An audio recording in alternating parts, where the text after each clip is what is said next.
आज हम लोग डिस्कस करेंगे, हमारा टॉपिक तो वही रहेगा, the Gutenberg and the printing press. उसी के अंदर हम लोगों ने एक छोटा सा टॉपिक यहाँ पे बना लिया है। टॉपिक का नाम है कि the new technology did not entirely displace the existing art of producing books by hand. मतलब कि पिछले वाले क्लास में हम लोगों ने गुटेनबर्ग ने जो प्रिंटिंग प्रेस बना के दिया वो किस प्रकार से बना, ये तो हम लोगों ने जान लिया।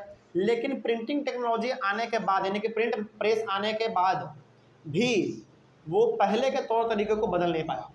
मतलब कि जो पहले हाथ से प्रिंट किए जाते थे, हाथ से पिक्चर को बनाना, हाथ से लिखना, वो चीज़ अभी भी बरकरार था। यानी कि मशीन को आने के बाद भी वो चीज़ क्या था, बरकरार था, है ना। वो किस प्रकार से था आज हम लोग जानेंगे इस बारे में। चलिए, तो आप हेडिंग का बिल्कुल ये नाम डाल सकते हैं और इस हेडिंग से रिलेटेड यदि कुछ पूछा जाए तो आप ये कुछ पॉइंट बता सकते हैं, ठीक ना। चलिए, क्यों नहीं डिस्प्लेस कर पाया भाई? यानी कि जो पहले हमारे हाथ से लिखे जाते थे वो अभी भी क्या कर रहे हैं, डोमिनेट कर रहे हैं, उनका अभी भी दबदबा है। आगे बढ़ते हैं, ऐसा क्यों हुआ। देखिए, printed books were technically printed but not very different from manuscript. देखो, जो बुक प्रिंट होता था, यानी कि गुटेनबर्ग के प्रिंटिंग प्रेस से जो बुक प्रिंट होता था वो बिल्कुल जो है ना प्रिंट होता ही था, ऐसा बात नहीं है, लेकिन बहुत ज़्यादा डिफरेंट नहीं था। जो हम लोग हाथ से लिखते थे उनसे वो ज़्यादा अलग नहीं था। मतलब कि दोनों दिखने में लगभग क्या लगता था, सेम ही लगता था, ठीक ना। पहला ये था कारण। उसके बाद there were many kinds of features available in similar books which made printed books closely resembling with manuscripts. यानी कि जो हाथ से बनाया जा रहा था ना डिजाइन बुक के अलग अलग जगहों पर, जैसे आप कभी भी बुक को पलट के देखेंगे तो बुक के अलग अलग हिस्सों पे ना आपको कहीं कहीं पे अलग अलग डिजाइन देखने को मिलता है। कहीं पे फूल पत्ती बना दिया, कहीं पे कुछ और बना दिया, है ना। इस प्रकार का आपको देखने को मिलता है।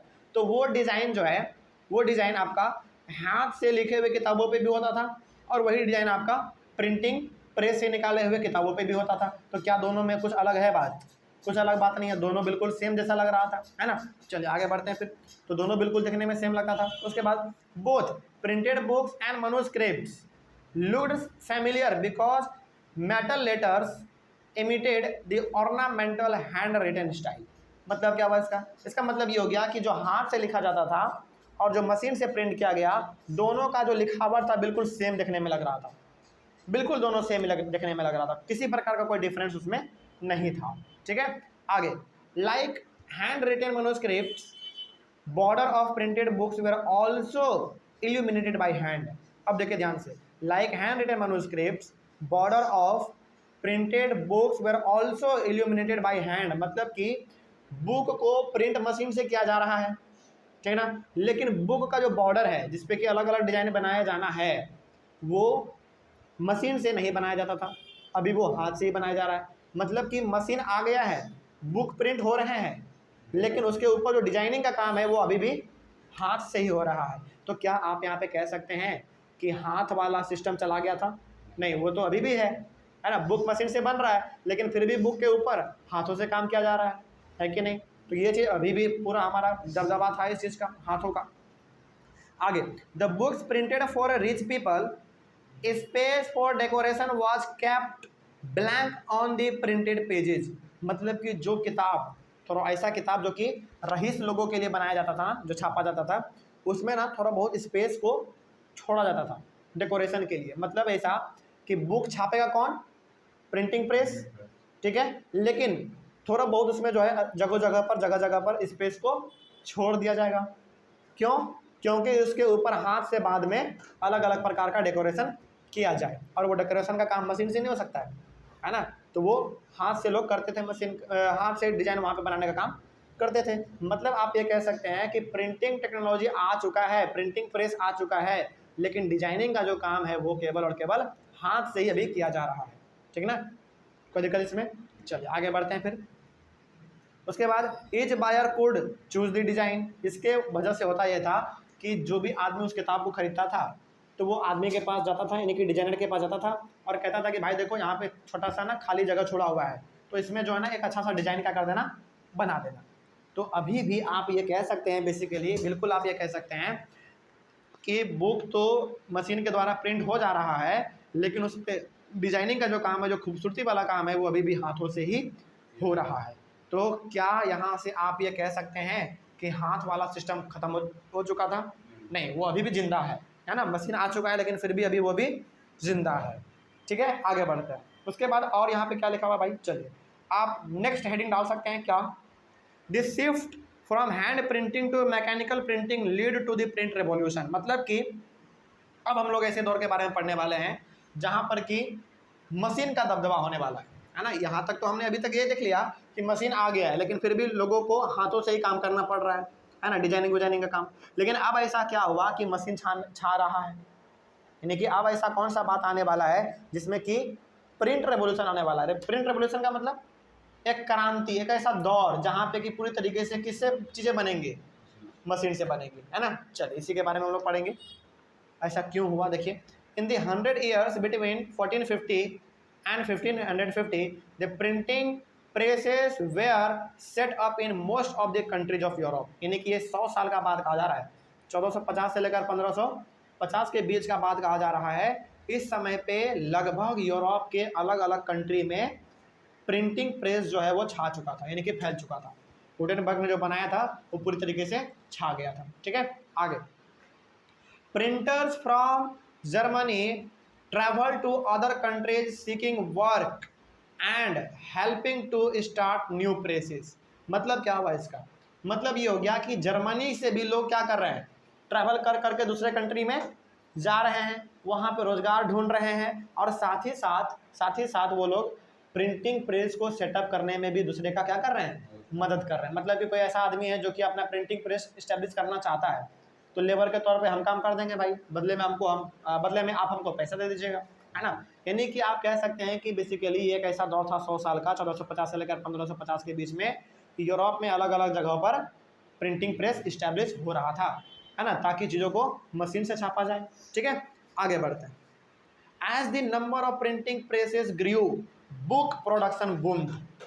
जैसे जैसे यूरोप में प्रिंटिंग प्रेस अलग अलग जगहों पर छाने लगा, इस्टेब्लिश होने लगा, वैसे वैसे बुक का संख्या क्या हो गया, बढ़ने लगा। यानी कि बुक बड़े लेवल पर क्या होने लगा, छपने लगा, है ना। लोग पढ़ने में उत्सुक ज़्यादा होने लगे, अरे भाई बुक बन रहा है, पढ़ो इसके बारे में क्या लिखा हुआ है ना।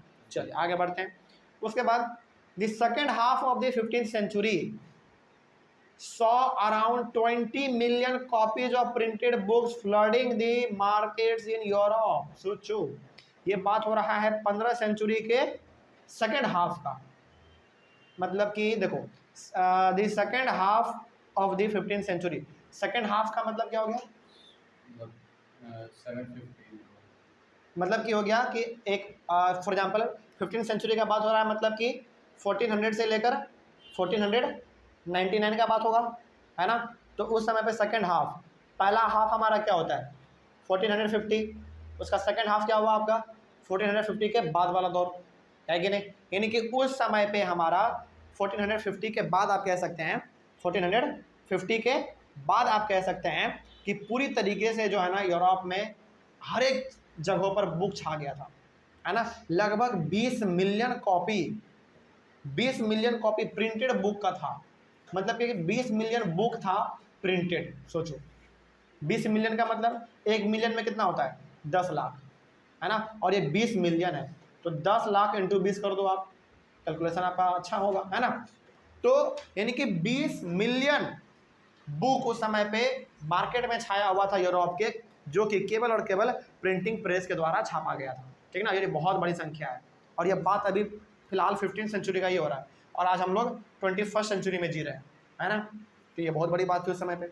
आगे, the number went up in this 16th to about, यानी कि 16th सेंचुरी में जो है थोड़ा सा और आगे बढ़ गया संख्या इसका, कहाँ तक चला गया 200 मिलियन कॉपी। सोचो, यानी कि 1 मिलियन में 10 लाख, तो 10 लाख को आप 200 से मल्टीप्लाई कर दो, कितना आ जाएगा, है ना। कितना ज़्यादा बुक जो है, यानी कि कॉपी जो है, कॉपी का मतलब आप क्या समझेंगे, बुक समझिए बेसिकली। इतना सारा बुक उस समय पे यूरोप के मार्केट में चल रहा था, ठीक है ना, जो कि केवल और केवल प्रिंटिंग प्रेस से बनाया गया था। ठीक है, अच्छा अब एक बात बताइए यहाँ पे कि लोग जो है हैंड रिटेन मटेरियल को तो चाहते ही थे, ऐसा बात नहीं है, लेकिन यहाँ पे प्रिंटिंग प्रेस क्यों छा गया, इसलिए छा गया क्योंकि देखिए पहली बात तो ये कम समय में आपको ज़्यादा प्रिंट करके दे देगा, पहला बात ये। दूसरा बात, जब कोई भी चीज़ बड़े लेवल पे होता है ना, जब ज़्यादा होता है उसका प्राइस ऑटोमेटिक घट जाता है।